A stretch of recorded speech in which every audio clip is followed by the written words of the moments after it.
السلام عليكم ورحمة الله وبركاته أصحابتك وحرن جنال كمركز السود وهذا مقال كان وحن ربا إن ندي كل وذاقو وزيرك قاشاندقة مدقالك دولة أمريكان كيتليها جود إذا مدى أمريكان أيا وحا أي شلي هرتجين جودجا أقلك سنة كأوقا بلسان قوندين تلعجها سلعجة ديرادة أو كأدن دقالك إيران أي ويديستان لكن سؤالك كلول أيا حبنها أقلك سنة كويديين جودجا سكجرة oo la xiriira dagaalkan muxuu u dhamaan la yahay marinka Hormuz hadii go'doominta Mareykanka uu ka qaado maxaa dhacaya lacagaha ilaa ay hadda dagaalka ku baxay maxay yihiin maxay tahay sababta lacagtan aad u doonaysaan xilli nolosha dadka Mareykanka ah ee maalinba maalinta ka dambaysa ay sii qaaliyoobayso arrimahaas oo idil ayaa la weydiiyay haddaba sidee uga jawaabeen wasiirka dagaalka iyo taliyaha guud ee ciidamada Mareykanka waan idinla wadaagaya lacagta hadda degdeg ah oo weydiisanayaana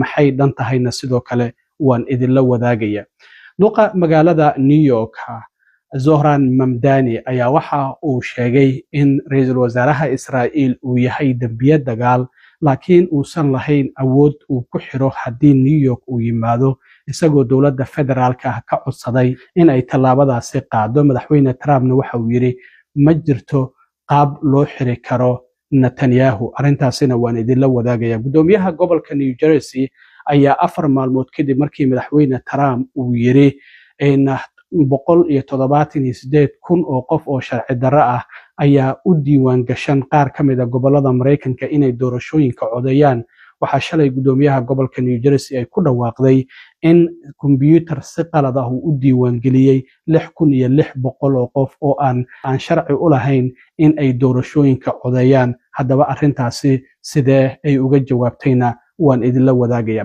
qoondaynta lacagaha ee aqalka sanadka hortagay wasiirka dagaalka ee dowladda Mareykanka Pete Hegseth iyo taliyaha guud ee ciidamada Mareykanka General Dan Kane si ay u weydiistaan lacag degdeg ah oo ay wasaaradda gaashaandhigga u baahan tahay sababo la xiriira dagaalka ay dowladda Iran ay kula jirto gudigan waa gudi ka tirsan aqalka sanadka isla markaana lacagaha kala duwan wasaaradaha u qoondeeya haddaba arrintan ayaa waxa uu kala kulmay wasiirka dagaalka su'aalo kulul oo waliba labada xisbi xubnaha dimuqraadiyiinta iyo Republicaankaba uga imaanayay lacagta uu weydiisanayo hadda oo degdega ah waa 67 bilyan oo dollar 22 bilyan oo kamida waxaan u rabnaa ayuu yiri in diyaar garowga ciidamada iyo mushaaraadkooda lagu bixiyo halka 46 bilyan oo dollarna uu u doonayo in hubka maadaama muddadii 5 bilood ahayd oo dagaalka uu socday Mareykanku uu hub aad u fara badan uu isticmaalay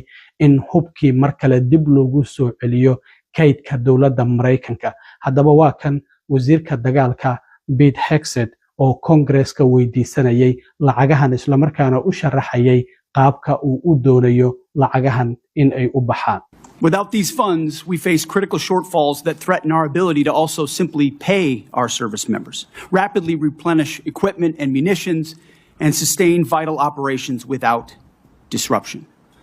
This supplemental request serves two purposes: sustain our military readiness to meet this year's new demands, and accelerate critical capabilities to replace and augment those we have used in contingencies. But make no mistake, this is not a one-for-one replacement. We are upgrading and we are modernizing across the force. On the readiness front, we requested $21 billion. This will fund military pay, replace much of equipment utilized during recent operations, sustain forward deployed forces, and grow personnel and strength while stabilizing mission-critical fueled shortfalls and supporting the National Guard. On the capabilities side, we requested $46 billion. These funds will expand production lines and accelerate delivery of high-demand munitions. We're talking about solid rocket motors, JDAMs, hypersonics, and counter-drone capabilities. markaasi kadib wasiirka dagaalka su'aalo fara badan ayaa waxa weydiiyay xubnaha ku jira gudigaasi oo labada xisbi ka tirsan haddii aan ku bilaabo senator Dick Durbin oo laga soo doorto gobolka Illinois isla markaana xubnaha ugu sareeya aqalka sanadka xisbiga dimuqraadiga kamida ayaa waxa uu weydiiyay su'aal ahayd dagaalkan ilaa iyo hadda imise lacag ah ayaa ku baxday waxaana wasiirka dagaalka uu uga jawaabay in lacagta ilaa ay hadda dagaalkan 5 bilood uu socday ku baxday ay tahay 37.5 bilyan oo dollarka Mareykanka ah. Do you have a new estimate about what the war has cost us so far in this, the 5th month of the first year of this war in Iran? Senator, the estimate we have as of today is $37.5 billion. markaasi kadib wasiirka dagaalka su'aalo kala duwan oo sababta dagaalkan uu u soo gabagaboobi la'yahay isla markaana uu u sii daba dheeraanayo ayaa xubno ka tirsan labada dhinac ay weydiiyeen xildhibaanadan la yiraahdo Patty Murray oo laga soo doorto Washington State ayaa waxa ay weydiisay wasiirka dagaalka Pete Hegseth 8 Abriil ku dhawaad 3 bilood ka hor waxa aad tiri waxaan burburinay dhammaanba awoodii dawladda Iran ay lahayd haddii gantaalada ay ahaan lahayd haddii droniska ay ahaan lahayd laakiin waxa ay tiri maxay tahay sababta 3 bilood kadib ay gantaalo ugu soo tuurayaan maraakiibta maraysa marinka Hormuz iyo saldhigyada ciidamada Mareykanka ay ku leeyihiin bariga dhexe waxaana wasiirka dagaalka uga jawaabay arrintaasi waxa uu sheegay in ay wiiqeen awoodii dawladda Iran haddana meeshii ugu tabarta darnayd ay taagan tahay laakiin waxa uu yiri wali awood ay u leeyihiin in ay gantaalo ama drones ay soo diraan maxaa yeelay ayuu yiri dhulka hoostiisa ayaa waxa ay ku leeyihiin kaydad fara badan oo inaguna inta badan aanan ogeyn marka waa kan su'aashii la weydiiyay oo xildhibaanadan Patty Murray ay weydiisay iyo waliba sida uu uga jawaabay. Most Americans have had a lot of trouble following this administration's contradictory statements about the war. On April 8th, you said, and I quote, "Their missile program is functionally destroyed, launchers, production facilities, and existing stockpiles depleted and decimated and almost completely ineffective." Mr. Secretary, Iran has been firing at U.S. military bases in the region and ships for the last week. How is it possible, if their capabilities were, quote, functionally destroyed 3 months earlier, as she claimed, for them to be doing this now? Well, Senator, Iran is at the weakest point militarily it has ever been in the past decade. Certainly, maybe in 47 years, as they've gathered effectively a terror army. And that terror army was built to try to create conventional capabilities to defend against a pursuit of nuclear weapons, which meant thousands of ballistic missiles, many of which we have destroyed, others of which they have put inside facilities and hidden in underground facilities. And that's what terror regimes would do. So I acknowledge they still have capabilities, no doubt. But the amount of damage that we've done to them over the course of these series of operations has put them in the worst place they've ever been. sidoo kale senataradan la yiraahdo Kristen Gillibrand ayaa waxay tiri waxa aad doonaysaan lacaga dheeraad ah oo aan xadidnayn oo aad bam ku iibsataan shacabka Mareykankuna waxa ay la'yihiin wax cunto ah oo ay cunaan noloshuna waa ay ku sii qaaliyoobaysaa marka waxay tiri sidoo maamulkan u doonayaa in arrintan uu ku difaaco waxaana wasiirka dagaalka Pete Hegseth uu yiri waxa aan doonaynaa bamamkan inaan kula dagaalanno cadow oo qatar ku ah waddankeena arrintanna sidaas ayuu uga jawaabay. You are asking for unlimited money for bombs when people can't feed their families, and I don't know how this administration intends to defend those decisions to the American people. Not unlimited bombs, Senator. I'm asking for the right bombs at the right time to ensure we can deter our adversaries into the future. sidoo kalena Senator John Kennedy oo Louisiana laga soo doorto oo Republican ah ayaa wasiirka dagaalka Pete Hegseth iyo taliyaha guud ee ciidamada Mareykanka General Dan Kane waxa uu weydiiyay maxaa dhacaya haddii ciidamadeena aan waddankeena dib ugu soo celinno oo go'doominta ay saareen marinka Hormuz aan qaadno arrintaasi ma waxa ay sababaysaa in Iran ay lacago ka qaadaan maraakiibta maraysa marinka Hormuz wasiirka dagaalku waa uu ka jawaabay arrintaasi laakiin taliyaha guud ee ciidamada Mareykanku waxa uu yiri General Dan Kane wali qatar ayaa Iran ay ku tahay maraakiibta maraysa marinka Hormuz waxaana sidoo kale wasiirka dagaalka Pete Hegseth oo arrintaasi kaga jawaabay in ay wali Iran ay qatar tahay isla markaana ay lacag ka qaadi karto maraakiibta maraysa marinkaasi Hormuz laakiin Senator John Kennedy ma uusan ku qancin jawaabta labada mas'uulba ay bixiyeen waxa uu sheegay in uu doonayo in arrintan si qoto dheer looga wada hadlo jawaabo saxana loo helo. What happens if we come home and end the blockade to the world? Sir, Iran has the potential to continue to be a threat and we will need to prepare military Will they options to toll do the that. strait? Sir, that's a hypothetical question, and I don't know the answer to that. Oh, it's not hypothetical. We come home. It's not going to be hypothetical. You know that, General, and I do too. And I appreciate your discretion, but we're down to it. We need some hard answers and some straight talk. What'll happen, Pete? Senator, I would agree with the chairman, but the likely outcome is they would try to impose their will on the waterways in ways that the world would not like. Call it a toll, call it a fee, call it an exchange, call it control. They would do something that they would try to hold it at issue. ugu dambeyntii senator Gary Beatrice oo laga soo doorto gobolka Michigan ayaa waxa uu sheegay sababta dagaalkan uu u dhammaan la yahay oo aad ugu guuleysan la'dihiin maxay tahay ayuu weydiiyay wasiirka dagaalka Pete Hegseth.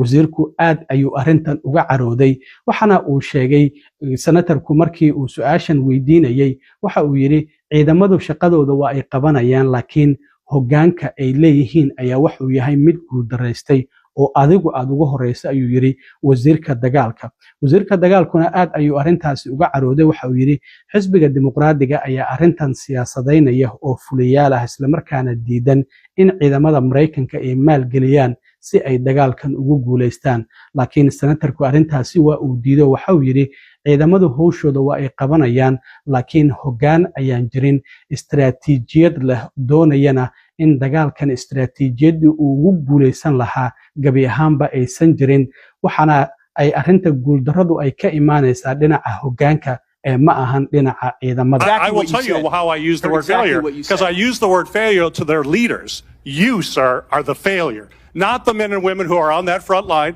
not the men and women who hold up their honor with distinction. But if there's a lack of a winning strategy, they're in harm's way. Their leaders have failed them. And that's what's happening. We have political leadership. You don't have a strategy. You don't have a long-term plan to actually win this war. Win the war. The men and women are going to be able to do it, but they need to have leadership. When will you show leadership? When will you show leadership? Why don't you show some leadership and stand up to your fellow Democrats who won't fund the troops, who stand and play partisan politics while you don't give us the money? You want to stand up here and talk about the troops? You won't show any political courage to actually fund our department because you have Trump derangement syndrome and can't actually commit to anything meaningful. So I put this on you, Senator. Secretary Hegseth, you have trillions, you have over $1 trillion. You're asking for $1.5 trillion. It's not a question of money. It's a question of leadership and understanding what it takes to actually win. Political cowardice of Democrats who won't fund the troops. Arrintaasi haddii halkaasi aan kaga gudbo duqa magaalada New York Zoran Mamdani oo muddooyinkii ugu dambeeyay la hadal hayay in uu xirayo haddii ra'iisul wasaaraha Israa'iil Netanyahu uu yimaado magaalada New York oo isagu uu maayar ku yahay maadaama xaruntii qaramada midoobay oo ku taalo bisha 9 ee September-na ay tahay bisha sanad kasta madaxda wadamada caalamku ay isugu yimaadaan shirka golaha guud ee qaramada midoobay ayaa arintaasi ka hadlay. Zoran Mamdani waxa uu yiri Netanyahu waa dambiile dagaal kaasi oo dilay in ka badan 73,000 oo caruur iyo haween u badan iyo waliba kuwa hadda dhashay waxa uu na duqeeyay isbitaallo aad u fara badan oo uu burburiyay. marka waxa uu xaqiijiyay taasina waxay tahay sababta maxkamadda caalamiga ah ee dambiyada dagaalku ay waaran ugu soo jartay. waxana uu sheegay in uusan awood u lahayn in uu fuliyo waarankaasi laakiin dowladda federaalka ayaa waxa uu ka codsaday in arintaasi ay samayn karto isla markaana ay samayso. waxa uu yiri annagu hubkii shacabka Mareykanku aan bixinaynay ayaa waxa lagu baabi'inayaa dad shacaba isla markaana Netanyahu xasuuq ayuu geystay mana ku soo dhaweynayno magaalada New York haddii uu yimaado laakiin waxaan ku dadaalaynaa sidii cadaaladda loo marsiin lahaa isla markaana waarankaasi maxkamadda loo soo jaray loogu fulin lahaa walow isagu uu cadeeyay in uusan awood u lahayn in uu waarankaasi fuliyo. haddaba waa kan isagoo xafiiskiisa ka hadlayay isla markaana Netanyahu ku tilmaamayay inuu yahay dambiile dagaal. Benjamin Netanyahu is a war criminal, the architect of a horrific genocide against the Palestinian people.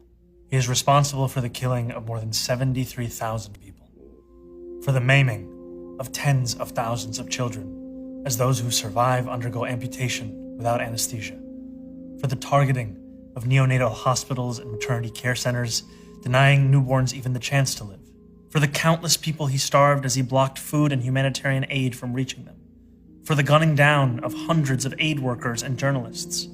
And just last month, the UN confirmed that Palestinian children continue to be deliberately targeted and killed by Israeli armed forces, more than 8 months after the so-called ceasefire. All as we, as Americans, pay for the bombs that do the killing. There is a reason the International Criminal Court issued a warrant for his arrest. As human beings, we have spent generations building a shared understanding that there are crimes so grave they offend all of humanity. Anyone, with their eyes, with their heart, with their conscience, should recognize the devastation he has wrought and understand that he belongs before a court of law. As I've said, I agree with the ICC that Benjamin Netanyahu should be arrested and tried for his crimes, as I do for anyone else charged by the ICC. My administration has reviewed every avenue available under applicable law to determine whether New York City could execute the International Criminal Court's arrest warrant if Benjamin Netanyahu came here. It is clear that we do not have the independent legal authority to enforce this warrant. The federal government, however, does, and I call on them to join the ICC and execute this warrant. And I want to be equally clear. Benjamin Netanyahu is not welcome in New York City, nor is any other war criminal at large. laakiin madaxweyne Trump ayaa bartiisa True Socialka ku soo qoray qoraalkan oo dhahayo nooc kasta oo ay noqoto Mareykanka lagu maxirayo ra'iisul wasaaraha Israa'iil Benjamin Netanyahu. arrintaasina halkaas hadii aan ka gudbo madaxweyne Trump waxaan ognahay Khamiistii la soo dhaafay hadalkii uu u jeediyay shacabka Mareykanka uu ku cadeynayay inuu helay cadeymo la xiriira in doorashooyinkii madaxtinimada ee sanadkii 2020 dowladda Shiinuhu ay soo faragelisay waxa uu sidoo kale sheegay in diiwaangelinta codbixinta gobolada Mareykanka ay ku jiraan malaayiin qof kuwaasi oo aan sharci u lahayn in doorashooyinka ay codeeyaan oo sharci la'aana ilaa 178,000 ayuu sheegay haddaba shalay gudoomiyaha gobolka New Jersey Mike Sherrill ayaa waxa ay ku dhawaaqday in waaxda bixisa leysinada gawaarida ee BMV-da kumbiyuutaradeedu ay si qalad ah ay u diiwaangeliyeen 6,600 oo qof inay codeyn karaan arrintaasi oo ahayd qalad dhinaca ka yimid kumbiyuutarka waxayna sheegtay hadda dhammaanba 6,600 in laga saaray liiska dadka codeyn kara ee gobolka New Jersey waxayna xaqiijisay in arrintaasi la saxay 400 oo qof ayaana codeysay doorashooyinkii la soo dhaafay laakiin waxa ay tiri ma u hayno cadeyn ah in dadkaasi 400 natiijada doorashada ay wax ka bedeleen waxa ay tiri qalad waa dhici karaa mana arrintaasina ma diidanin markasta oo qalad dhacana waa ansaxayna haddaba kan gudoomiyaha gobolka New Jersey Mike Sherrill oo arrintaasi shalay ka hadlaysay. In the case of this error, some individuals indicated that they weren't citizens and weren't eligible to vote, but the software registered them anyway. We don't deflect, deny, or exploit problems for our own gain. We find them and we fix them. madaxweyne Trumpna wuxuu bartiisa X ku soo qoray in wasaaradda amniga gudaha ay heshay in ka badan 35,000 oo qof oo gobolka New Jersey kuwaasi oo aan xaq u lahayn inay codeeyaan doorashooyinka oo aan sharci lahayn in ay u diiwaan gashan yihiin laakiin gobolku waxa uu leeyahay inta aan hadda aragnay waa 6,600 isla markaana liiska dadka codeyn kara doorashooyinka hadda waa laga tiray markii horena kumbiyuutar waaxda BMV-da ee leysinada bixiso ayaa si qalad ah ku diiwaan gelisay warbixinadaasi ayaan rabay inaan idila socodsiiyo aad iyo aad u mahadsantiin asxaabta intaan mar kale kulmi doono waa saaxiibkeen cilmi waaro